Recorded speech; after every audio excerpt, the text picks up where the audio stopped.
అమ్మా స్టార్ట్ అయింది ఇంకా. వంట చేస్తుందమ్మా. స్వాతి ఏం చేస్తున్నావు? సొరకాయ పులుసు పెడుతున్నా. అమ్మా సొరకాయ పులుసు అంట, కొంచెం ఎట్లా చేయాలో చెప్పమ్మా. ఆఖరికి ఇదిగో తీసుకో, అమ్మతో మాట్లాడు. అడుగుతున్నాడు. మాట్లాడు. హలో ఆంటీ, సొరకాయ పులుసు పెడుతున్నాను ఆంటీ. వేసాను ఆంటీ, కరివేపాకు వేసా, ఉల్లిగడ్డలు బాగా మగ్గినాయి, తర్వాతే ముక్కలు వేసా. అమ్మ చెప్పినట్టు చెయ్యి. బెల్లమా ఆంటీ? వేస్తా. అదిగో చూడు, బెల్లం మర్చిపోయాను, చూసినా? అమ్మ చెప్పినట్టు చెయ్యి, మంచిగా వస్తుంది. సరే ఆంటీ, సరే ఉంటా ఆంటీ. మంచిది, బాయ్. మా అత్తగారు చెప్పినట్టు నేను చేశా కదా ఇప్పుడు. అవును, రేపు నువ్వు మీ అత్తగారు చెప్పినట్టు చెయ్యి. మా అత్తగారు చెప్పినట్టు నేను చేయటం ఏంటి? ఏం చెప్తారో నువ్వు ఏం చేస్తావో చెయ్యి, అదేంటి? అంతే. పో. కూరలు మంచిగా చేయమంటే. The next day.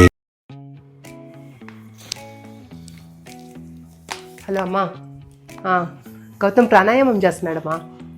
ఓ అది చెప్పనా? సరేలే.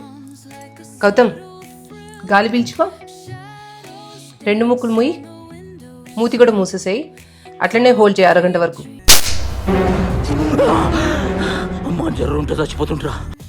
అదే చెప్పింది మీ అత్తగారు.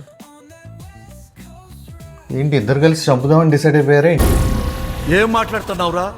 నరాలు కట్ అయిపోయినాయి కదా, అందుకనే ఇంకొకసారి ఎప్పుడు మా అమ్మని అడుగు, మీ అమ్మని అడుగు అని వేషాలు వేయొద్దు నా దగ్గర. ఎవరి పనులు వాళ్ళు చేసుకుంటే మంచిది.